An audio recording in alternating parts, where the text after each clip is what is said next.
नमस्कार दोस्तों, आपका स्वागत है हमारे यूट्यूब चैनल चाहे आयुर्वेदा में। आज हम टेट्रोलॉजी ऑफ फैलेट के बारे में। ये एक साइनोटिक कॉन्जेनिटल हार्ट डिजीज़ है और स्टार्ट से ही बच्चे में साइनोसिस है। इसका जो मेन कारण है, इसका जो मेन डिफेक्ट है राइट वेंट्रिकल आउटफ्लो ऑब्स्ट्रक्शन।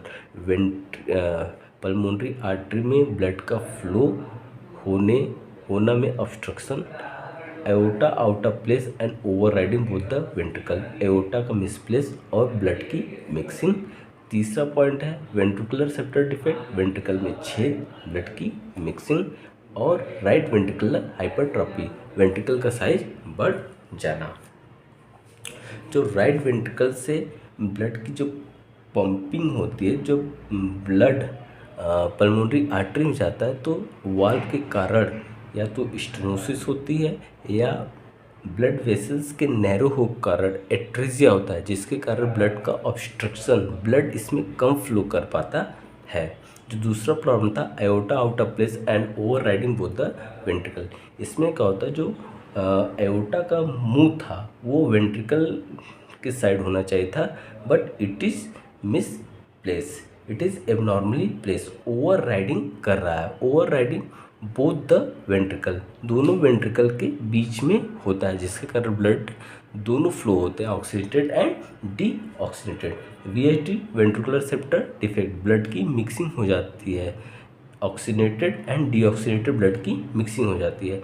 और जो फोर्थ पॉइंट है राइट वेंट्रिकुलर हाइपरट्रॉफी, इसमें क्या होता है, जब ब्लड पंप किया जाता है वेंट्रिकल के द्वारा तो ये लगातार स्ट्रेस में रहता है। यहाँ की जो मसल्स होती हैं वो मस्कुलर हो जाती हैं, हाइपरट्रॉफी हो जाती हैं, इसलिए इसको बोलते हैं ventricular hypertrophy. That is why known as tetralogy of Fallot. ये चार मेन कारण होते हैं। ऑब्वियसली बहुत सारे डिफेक्ट हैं इसमें, अपने आप तो ठीक नहीं हो सकते। पल्मोनरी आर्टरी को डायलेट करना होगा, वेंट्रिकुलर सेप्टल डिफेक्ट को क्लोज करना होगा, एओर्टा का जो मिसप्लेस है उसको राइट पोजीशन में लाना होगा। Everything will have to put in right place. Most of the children require surgery very early. 1 साल के अंदर ही सर्जरी कुछ बच्चों में ज़रूरी हो जाता है, कराना ही पड़ता है। ये बीमारी है जिसमें ब्लू बेबी सिंड्रोम बोलते हैं। Tetralogy of Fallot is recognised by the Fallot spell.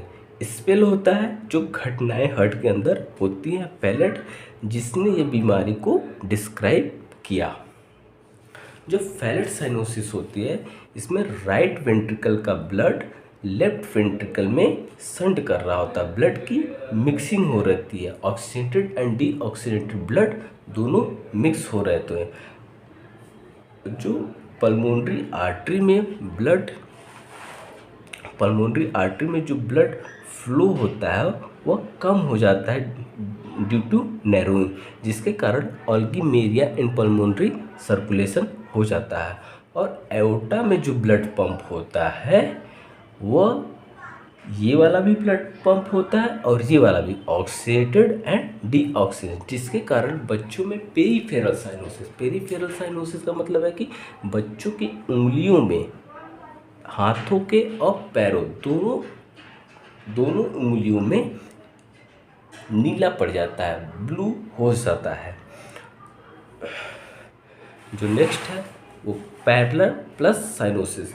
बच्चों में धीरे धीरे क्या होता है, जैसे जैसे उनकी एज बढ़ती है, बच्चों में पैरेलल साइनोसिस प्लस क्लबिंग होने लगती है। क्लबिंग का यहाँ मतलब है कि धीरे धीरे बच्चों में उंगलियों में टिश्यू प्लस ब्लड का वेसल्स की ग्रोथ हो जाती है। ये जो हिस्सा होता है वो मोटा होने लगता है, नाखून के नीचे टिश्यू का फॉर्मेशन हो जाता है, जिसके कारण यह मोटा दिखाई देने लगता है। इसको बोलते हैं क्लबिंग। बच्चा जो पैलेट स्पेल्स है वो 2 ही काम है, या तो बच्चा सो रहा होता है, क्योंकि बच्चे उस टाइम बहुत ज़्यादा सोते हैं, या तो क्राई कर रहे होते हैं। बच्चा क्राई तभी करता है जब उसको भूख लगी हो या उसको कोई प्रॉब्लम हो, और भूख लगी होती है तो बच्चे को फीडिंग कराई जाती है। तो उस टाइम जो फीडिंग होती है बच्चे में वो ग्रोथ एंड डेवलपमेंट के लिए होती है। और जब बच्चा सो रहा होता, क्राई कर रहा होता, जो फीडिंग होती है होती है उससे बहुत सारी प्रॉब्लम होती है। उस कुछ शुरुआती दिनों में जब बच्चे का जब जन्म होता है तो उसके 3 दिन तक बच्चे का वेट का लॉस होता है। बच्चे का वेट का लॉस इसलिए होता है कि बच्चे के अंदर जो पानी है वो सूखता है। पर अगर बच्चा ठीक ठाक है, नॉर्मल है, हेल्दी है, तो बच्चे में पर डे प्रतिदिन 30 ग्राम वेट में गेन होती है। 30 ग्राम बच्चे में वृद्धि होती है पर डे। अगर बच्चा रोने लगा है और उसको दूध पिलाएगा तो इंट्राथोरेसिक प्रेशर बढ़ता है। इंट्राथोरेसिक प्रेशर बढ़ता है तो पल्मोनरी आउटफ्लो ऑब्स्ट्रक्शन भी बढ़ जाता है। There is more shunting of blood in the left side of the ventricle. जो बॉडी और ब्रेन है उसको अपर्याप्त ऑक्सीजन मिलता है। अपर्याप्त ऑक्सीजन मिलने की वजह से बच्चा साइनोज्ड हो जाता है, नीला दिखाई देने लगता है। अचानक यह साइनोसिस बढ़ जाती है जिसके कारण बच्चा ढीला ढाला दिखाई देने, बच्चा लिम्प पड़ जाता है और सकिंग एंड स्वॉलिंग उसकी स्टॉप हो जाती है। और जब बच्चा सांस लेता है तो ये जो दूध बच्चा पी रहा है वो जाके उसकी नली में फंस जाती है जिससे बच्चा चोक करने लगता है। कभी कभी क्या होता है कि ब्रेन की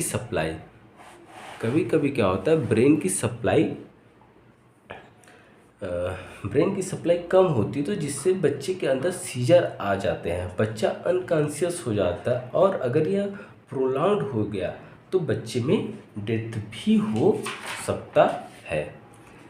ये जो टेट्रोलॉजी ऑफ फैलेट है इसको कैसे मैनेज किया जाए, इसको जो मैनेज करने का तरीका है इसमें तो बहुत जल्द ही ऑपरेशन की ज़रूरत होती है। 1 साल के अंदर ऑपरेशन ज़रूरत होती है, बट समटाइम्स मैनेज होता रहता है। जैसे जैसे एज बढ़ती है बच्चा थ्राइव नहीं कर पाता। थ्राइव इन द सेंस होता है कि बच्चा लेट चलना स्टार्ट करता है, बच्चा लेट हंसता है, बच्चा लेट उठना बैठना, देरी तक खड़े रहना, ये सब उसको प्रॉब्लम होती है। बच्चा सुन जल्दी नहीं पाता, पहचानता नहीं लोगों को, ये सब उसमें प्रॉब्लम होती है।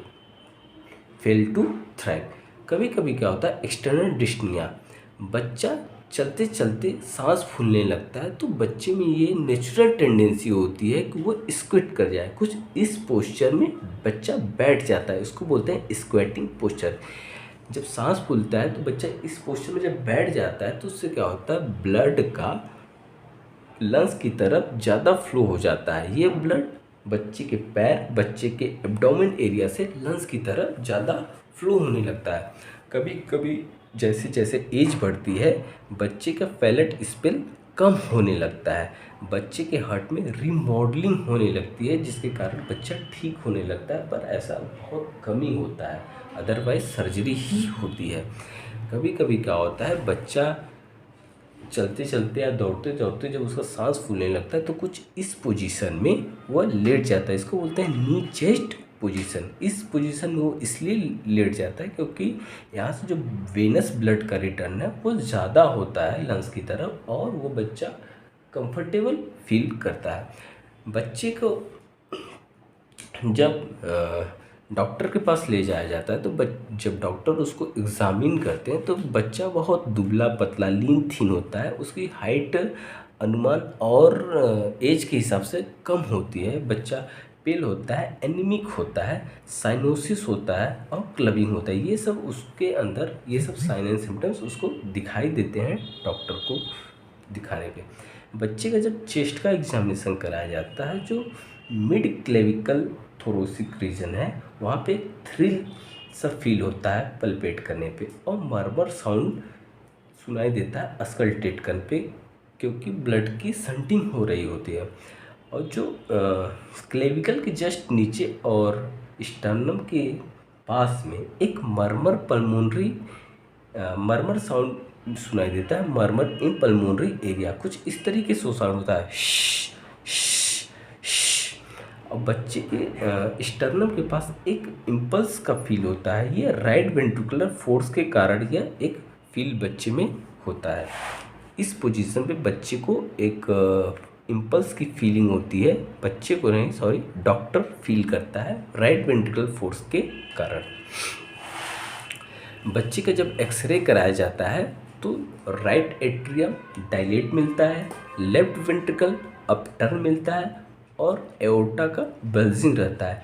ये जो प्रॉब्लम्स होती हैं बच्चे में, उस हार्ट का शेप कुछ इस तरीके से हो जाता है कि बोट शेप हार्ट बन जाता है। बच्चे में जब ईसीजी कराते हो तो राइट वेंट्रिकुलर हाइपोट्रोफी मिलती है। बच्चे में जब इको कराया जाता है तो उसमें स्ट्रक्चरल एंड फंक्शनल डिफेक्ट दिखाई पड़ता है। बच्चे में जो ट्रीटमेंट होता है, अगर बच्चे में प्रॉब्लम हो रहे तो प्रोप्रेनॉल 0.05 to 0.1 mg दिया जाता है। ये कई बार दिया जाता है, 3 से 4 बार। इससे क्या होता है कि पल्मोनरी आउटफ्लो का इम्प्रूवमेंट हो जाता है। न्यूट्रिशन बच्चे में मेंटेन किया जाता है। बच्चे में आयरन थेरेपी जाती है क्योंकि बच्चा एनीमिक है, 1 mg पर kg। अगर बच्चा दूध पीते समय कभी ढीला हो जाए, मदर उसे अपनी गोद में उठाकर कुछ इस तरह के पोजीशन में बच्चे को रखे, जिससे बच्चे को क्या होगा कि बच्चा थोड़ा फील बेटर करेगा। कुछ न कुछ तो इससे हेल्प मिल जाएगी। अगर बच्चा दूध पीते समय ढीला, नीला या पीला हो जाए तो किसी पास के क्लिनिक या हॉस्पिटल में बच्चे को ले जाए और वहाँ पे उसका ट्रीटमेंट जो होगा उसमें IV फेनिलेफ्रिन 0.2 mg पर kg दी जाएगी। पल्मोनरी सर्कुलेशन उसका ठीक हो जाएगा और अल्टीमेटली जो इसका इलाज है वो सर्जरी ही है। Thank you.